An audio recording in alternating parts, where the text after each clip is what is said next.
Le 12 mars 1944, 03h47, le lieutenant Paul Dubois, opérateur sonar américain, fixa son écran avec incrédulité. L'U-boot allemand, U-264, qu'il traquait sans relâche depuis 18 heures, avait soudainement disparu, pas détruit, pas remonté à la surface, simplement disparu. Dubois rapporta à son capitaine quelque chose qui paraissait impossible. L'U-boot allemand était immergé en continu depuis 37 heures. Tous les U-boots alliés devaient refaire surface après 48 heures pour recharger leur batterie. Les Allemands faisaient le double. Le capitaine saisit le micro de la radio cryptée et informa l'état-major de la marine. « Les Allemands ont changé les règles de la guerre sous-marine.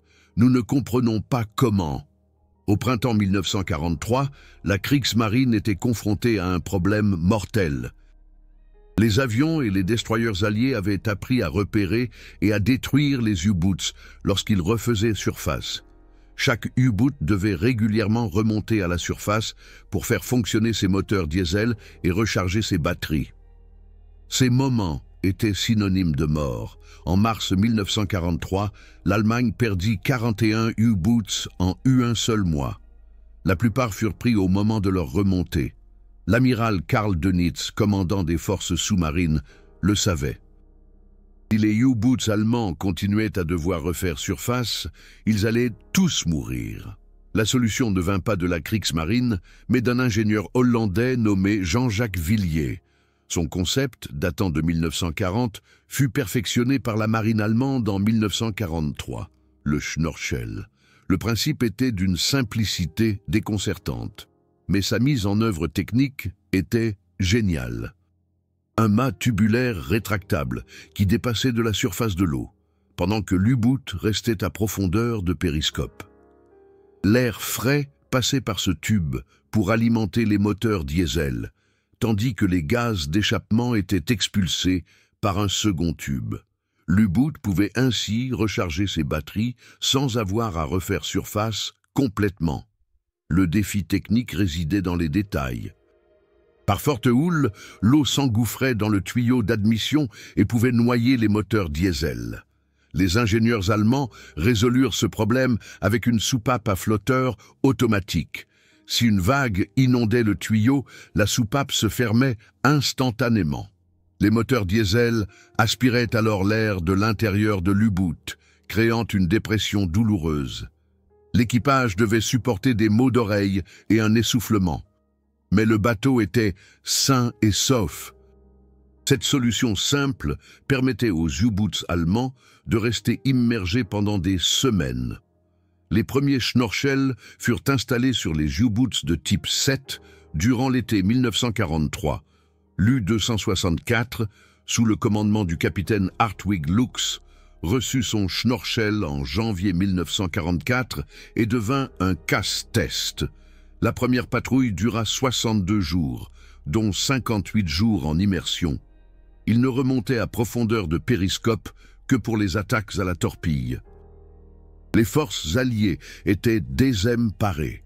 Leurs radars et sonars étaient conçus pour détecter les U-boots entièrement à la surface. Un simple tuyau dépassant à peine de la surface était presque invisible. La réflectivité radar était minimale. Le sonar ne pouvait pas le détecter. Visuellement, il n'était visible que par mer calme et à très courte distance. Les Allemands avaient, de fait, créé des U-boots invisibles. Le premier rapport allié documenté sur le Schnorchel date du 15 mars 1944. Il fut rédigé par le commandant Henri de Montaigne de la Royal Navy. Après la chasse vaine de l'U-264, il écrivit « Nous avons poursuivi l'U-boot ennemi sur plus de 200 miles nautiques. Notre sonar indiquait un contact continu, mais le bateau n'a jamais refait surface. Nos avions ont patrouillé pendant des heures. Rien, pas d'écho-radar, pas d'observation visuelle. Puis nous avons perdu le contact complètement. Soit les Allemands ont développé une nouvelle technologie qui leur permet de rester sous l'eau indéfiniment, soit ils ont trouvé un moyen de respirer sans remonter à la surface. Les deux semblent impossibles, mais c'est ce qui se passe. Le rapport de Montaigne fut classifié top secret et atterrit sur le bureau de l'amiral Maxime d'Hortense, commandant du Western Approach Command. Sa note marginale était simple. Découvrez comment ils font ça. Nos U-boots en ont besoin aussi. La rareté technique du Schnorchel allemand se manifestait dans les détails. Le tuyau d'admission avait un diamètre de 20 cm et une longueur de 9 mètres. Il se déployait hydrauliquement à partir de la tourelle de l'U-boot. À son extrémité se trouvait la soupape à flotteur automatique, une construction en métal et caoutchouc qui se fermait en quelques millisecondes lorsqu'elle était touchée par les vagues. Le tuyau d'échappement des gaz avait une épaisseur de 15 cm et était parallèle. Les ingénieurs allemands avaient recouvert les deux tuyaux d'un revêtement spécial en caoutchouc qui absorbait les ondes radar. Cette forme primitive de technologie furtive réduisait la réflectivité radar d'environ 60%. Par mer agitée, le Schnorchel était pratiquement invisible pour les radars alliés. L'impact sur la guerre sous-marine fut dramatique. Avant le Schnorchel, un U-boot de type 7 devait remonter à la surface toutes les 36 à 48 heures pendant au moins 4 heures pour recharger ses batteries. Avec le Schnorchel, il pouvait rester immergé pendant 40 à 60 jours d'affilée, ne remontant que brièvement à profondeur de périscope pour Schnorcheln. Le taux de perte des U-boots allemands diminua immédiatement. En avril 1943, avant le Schnorchel, les Allemands perdirent 56 U-boots. En avril 1944, avec les bateaux équipés de Schnorchel, ce nombre tomba à 22 U-boots. Le taux de survie doubla presque. Les commandants alliés étaient au bord du désespoir. Toute leur stratégie anti-sous-marine était basée sur le fait d'attraper les U-boots au moment de leur remontée. Les Allemands ne remontaient plus. Lorsque les premiers Schnorchel capturés furent analysés durant l'été 1944, la supériorité technique de l'ingénierie allemande fut révélée. Un rapport américain du 12 juillet 1944, rédigé par le capitaine Guillaume Tessier du Bureau des constructions navales, décrit l'examen du Schnorchel de l'U-250, capturé par les forces soviétiques. La conception est simple, mais brillante. La soupape automatique utilise un corps métallique flottant qui, au contact de l'eau, est poussé vers le haut par la flottabilité, pressant un joint en caoutchouc contre le tuyau. L'ensemble du mécanisme ne comporte que 7 pièces mobiles. Nous avons essayé de reproduire cette conception, mais nos soupapes tombent en panne après 20 à 30 cycles de fermeture. La version allemande fonctionne pendant plus de 1000 cycles sans défaillance. La qualité des matériaux, en particulier du caoutchouc, est supérieure à tout ce que nous pouvons produire. Tessier recommanda de copier directement les Schnorchel allemands, y compris l'utilisation de matériaux et de méthodes de fabrication allemands. L'amirauté britannique ordonna le développement immédiat d'un Schnorchel national.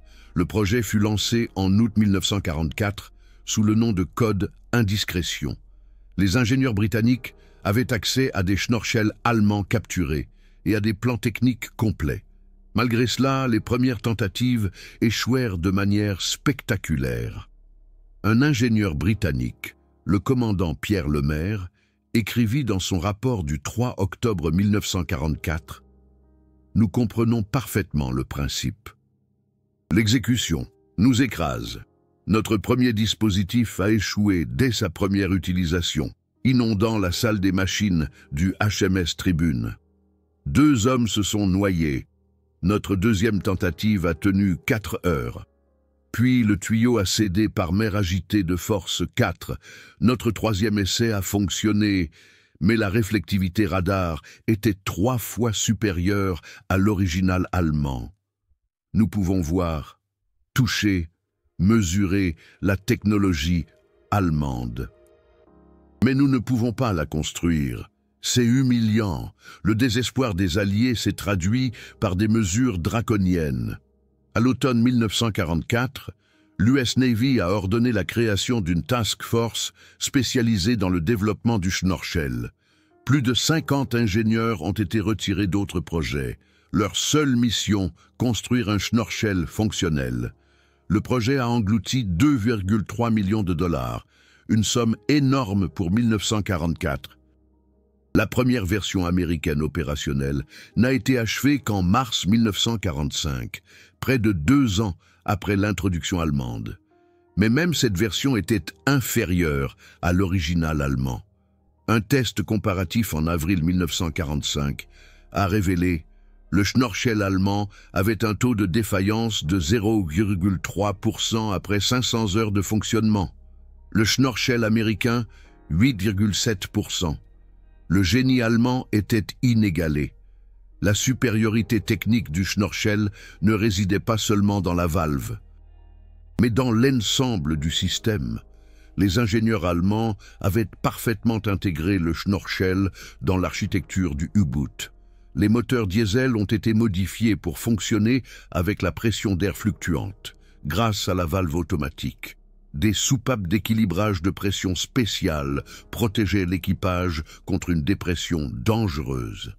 Le tuyau d'échappement avait un séparateur d'eau intégré, empêchant l'eau de mer de retourner dans le bateau avec les gaz d'échappement. Chaque détail était bien pensé.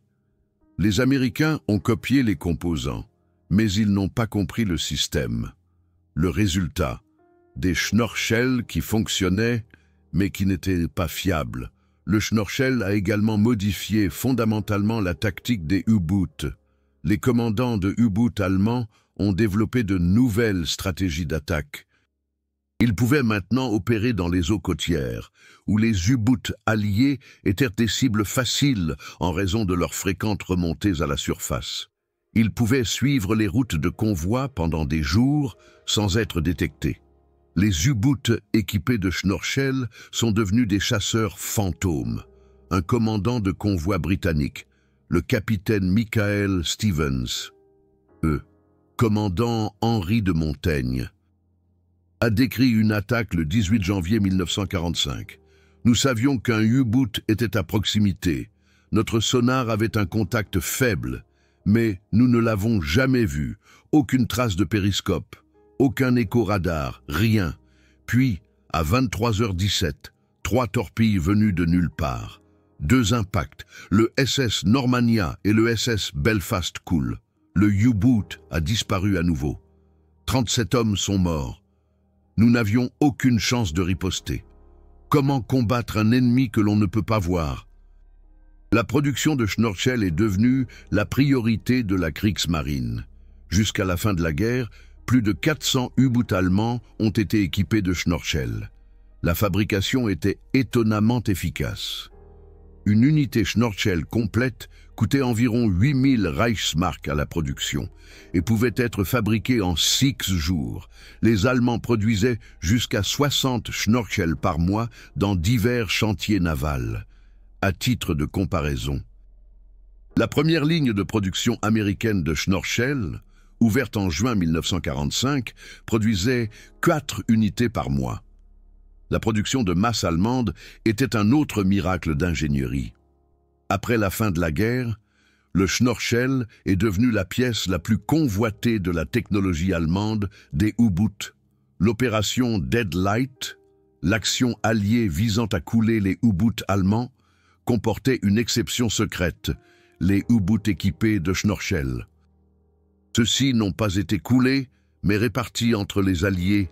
Les États-Unis ont reçu 10 U-boats équipés de Schnorchel, l'Union soviétique 12, la Grande-Bretagne 15. Chaque nation a étudié la technologie intensivement. Un rapport du renseignement américain du 15 juin 1945 résumait la situation. Le Schnorkel allemand est l'innovation la plus importante en matière de U-boot depuis la torpille. Toute marine moderne a besoin de cette technologie. Nous ne pouvons pas la développer nous-mêmes dans un délai acceptable. Nous devons copier les conceptions allemandes et recruter des ingénieurs allemands.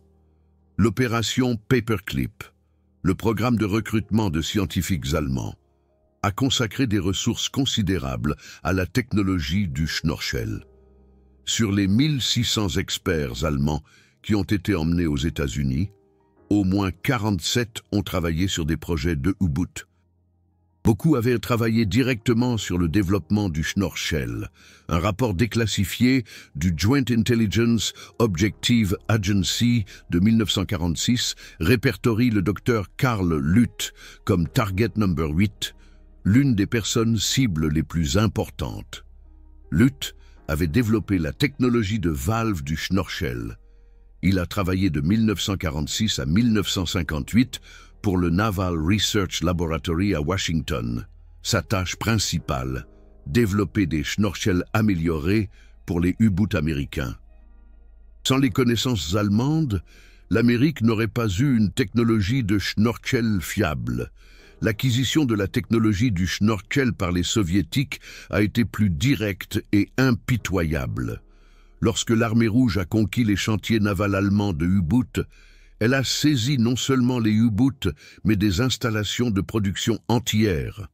Plus de 200 ingénieurs allemands de U-boot ont été déportés en Union soviétique.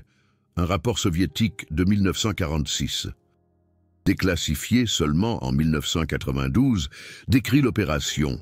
Des spécialistes allemands ont été amenés à Sébastopol et ont été chargés d'organiser la production de Schnorchel. Ils ont travaillé sous surveillance, mais avec une liberté technique complète. En 10 mois, ils ont produit les premiers Schnorchels soviétiques. Ces ingénieurs allemands, dont les noms sont restés pour la plupart inconnus, ont jeté les bases de la flotte de U-boot soviétique de la guerre froide. L'importance du Schnorchel pendant la guerre froide était immense. Les U-boots diesel soviétiques de la classe Whiskey, introduits en 1951, utilisaient des systèmes de Schnorchel directement copiés des conceptions allemandes. Un rapport de la CIA de 1953, déclassifié seulement en 2008, a analysé un Schnorchel soviétique capturé. Le système de valve est une copie exacte de l'original allemand de 1943. Même les marquages de production montrent des outils allemands. Les Soviétiques n'ont pas essayé d'améliorer, ils ont parfaitement copié.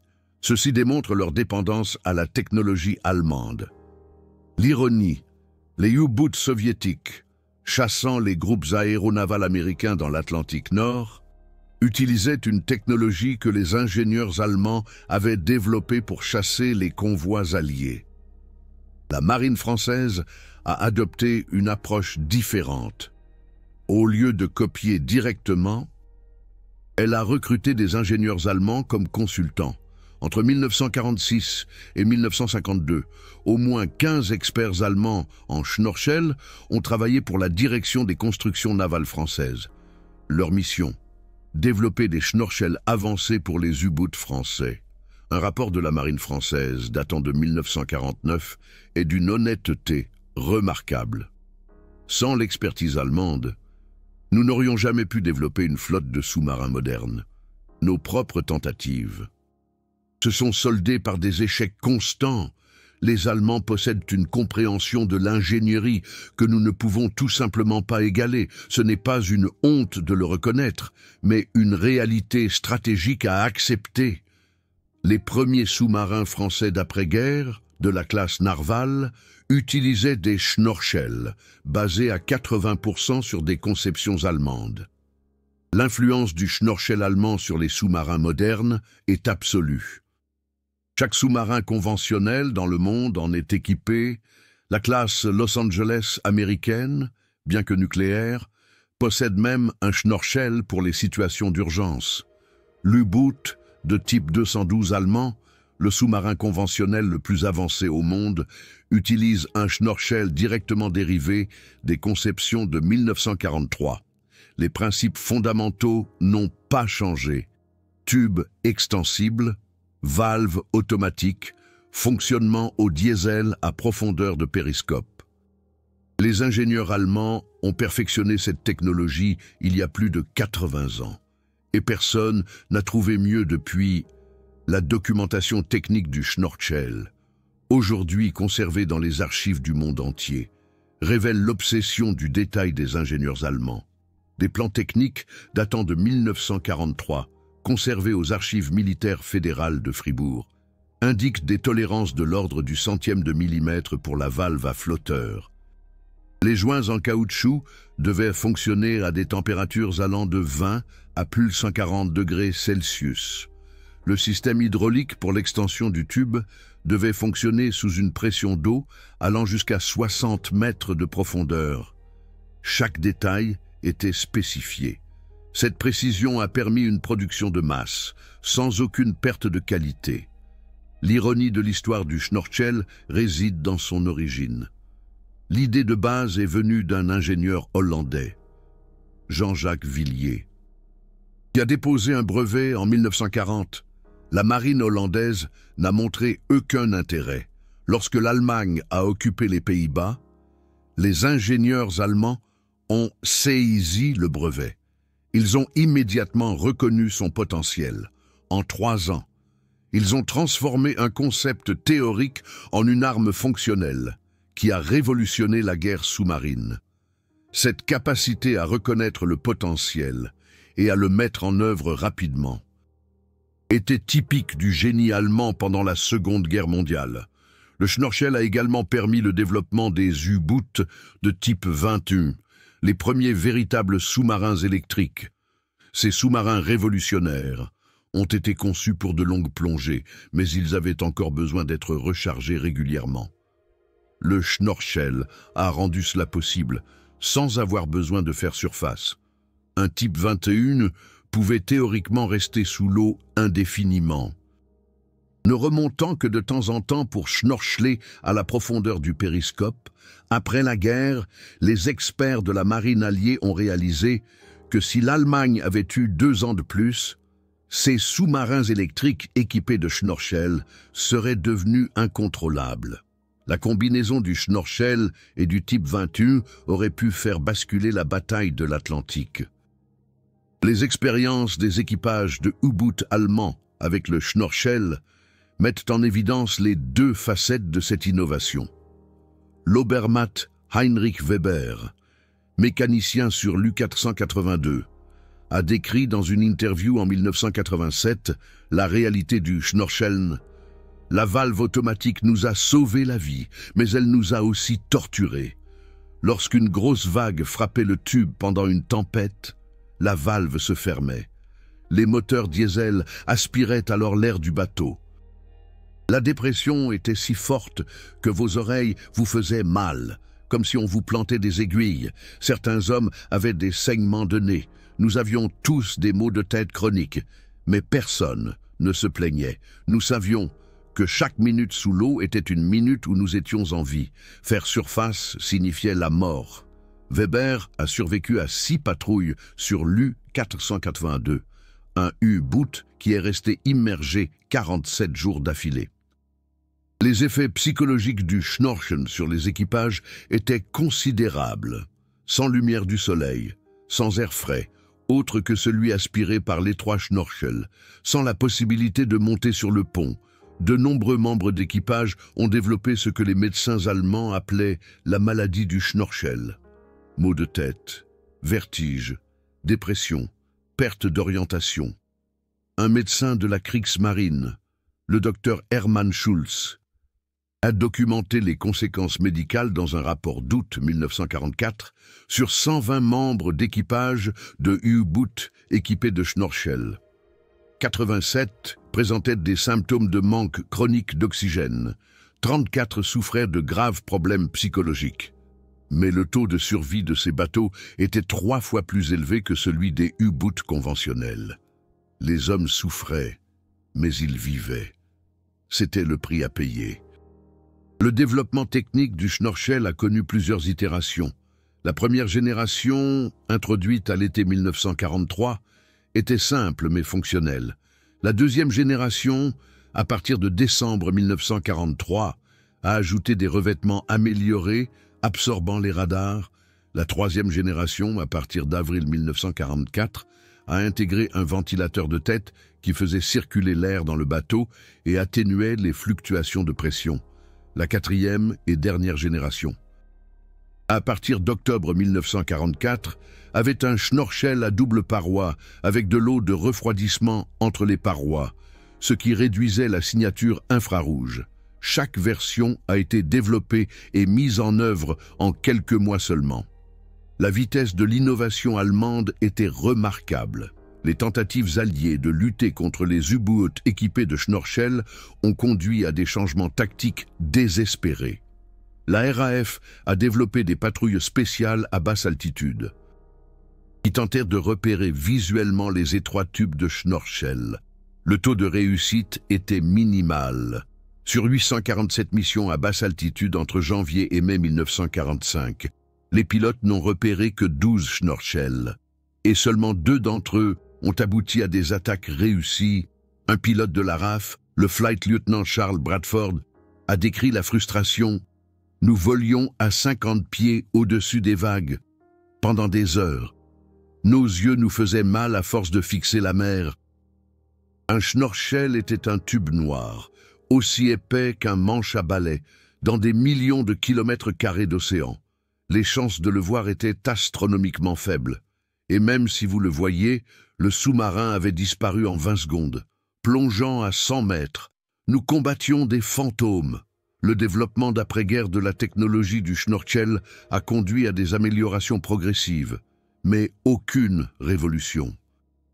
Les schnorchels modernes utilisent de meilleurs matériaux, des commandes électroniques au lieu de valves mécaniques, des revêtements absorbant les radars. Mais le principe de base est identique à celui de 1943, un tube avec une valve automatique. Un ingénieur de la marine américaine travaillant pour Electric Boat en 2003, qui construit des sous-marins pour la marine américaine, a avoué dans une interview « Nous avons affiné la conception, mais nous ne l'avons pas fondamentalement changé. Les Allemands ont résolu le problème avec la solution la plus simple et la plus efficace. 60 ans de recherche n'ont pas permis de trouver une meilleure approche. C'est à la fois frustrant et impressionnant. La technologie du schnorchel a même trouvé des applications civiles. Les groupes électrogènes de secours modernes dans les sous-sols utilisent des valves automatiques similaires pour évacuer les gaz d'échappement en toute sécurité. Les installations industrielles d'incinération utilisent le principe d'équilibrage de la pression que les ingénieurs allemands ont développé pour le schnorchel. Les entreprises minières utilisent des systèmes similaires au schnorchel pour la ventilation dans les puits profonds. La technologie, née d'une nécessité militaire, sert aujourd'hui à des fins civiles. Un détail remarquable montre la pertinence continue de l'innovation allemande du schnorchel. La marine israélienne, qui obtient ses sous-marins de classe Dolphin auprès de l'Allemagne, a spécifiquement exigé des schnorchels basés sur la conception allemande classique. Un officier de la marine israélienne, dont le nom reste secret pour des raisons de sécurité, a déclaré en 2015 « Nous avons testé des systèmes de schnorchel américains, français et allemands. Les Allemands étaient supérieurs en fiabilité, en discrétion et en facilité d'entretien. Pas parce que l'Allemagne a investi plus, mais parce qu'ils ont 70 ans d'expérience avec une conception qui était juste dès le départ. Les principes de base de 1943 sont encore les meilleures solutions aujourd'hui. La reconnaissance du schnorchel comme une invention révolutionnaire n'est survenue que des décennies après la guerre. Pendant la guerre, les services de propagande alliés ont tenté d'en minimiser l'importance. Les rapports sur les U-boats allemands invisibles ont été censurés. Ce n'est que dans les années 1960, lorsque des documents classifiés ont été déclassifiés, qu'une analyse honnête a commencé. Un historien naval britannique, le commandant Alistair Davies, a écrit en 1968 dans son livre Submarine Warfare 1939-1945, le schnorchel a été l'innovation défensive la plus réussie de la marine de guerre allemande. Il a non seulement prolongé la durée de vie des U-boats allemands, mais a forcé les Alliés à repenser toute leur stratégie anti-sous-marine. Le génie technique allemand a créé, par désespoir, une technologie qui est encore la norme aujourd'hui.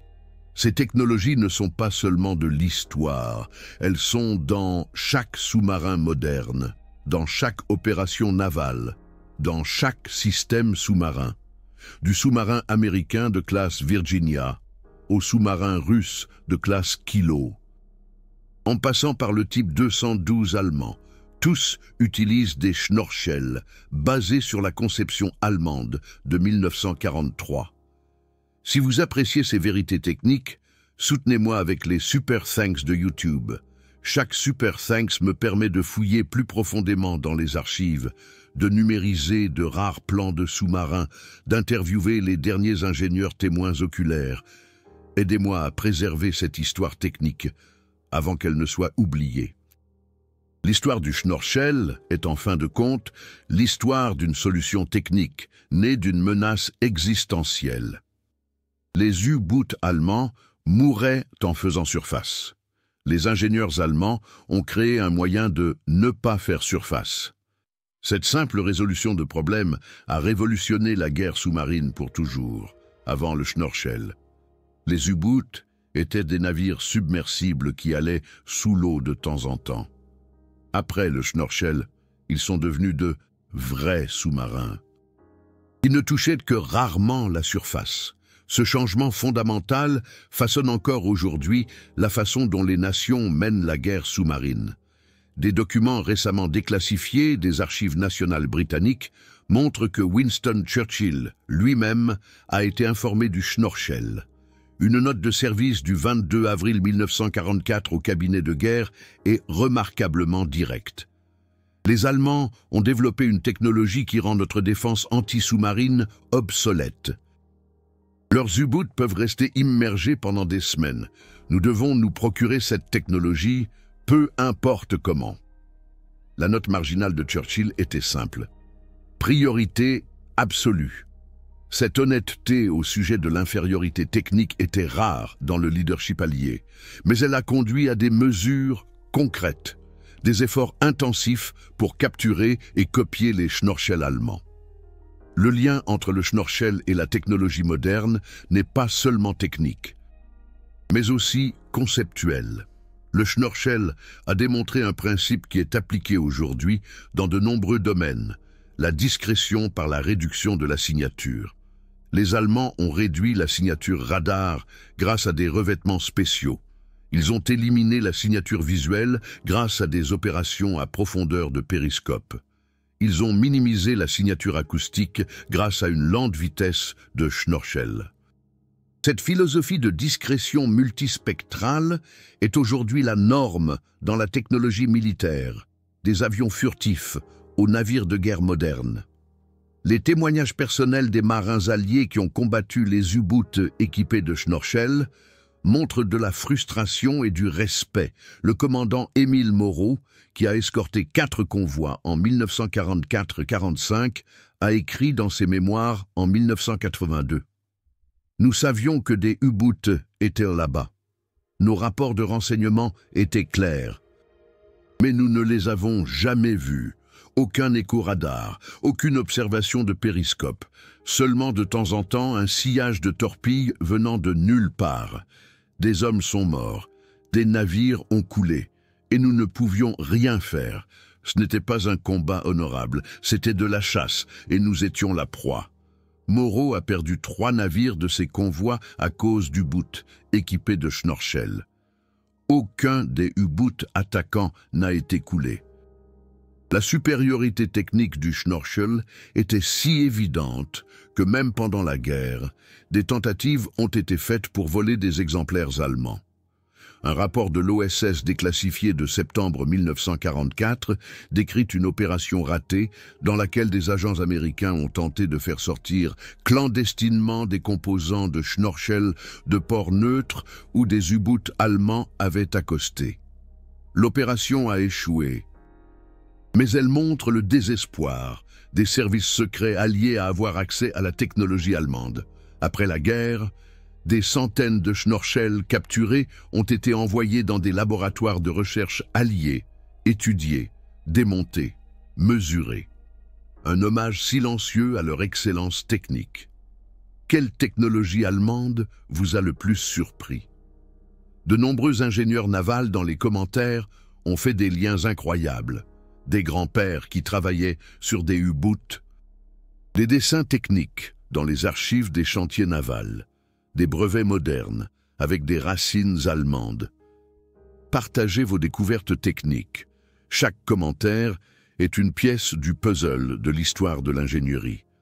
Le Schnorchel est un symbole du génie technique allemand dans des conditions extrêmes, à une époque où l'Allemagne perdait l'Atlantique, où les U-boots mouraient en masse, où les ressources diminuaient. Les ingénieurs allemands ont créé une technologie qui a révolutionné la guerre sous-marine.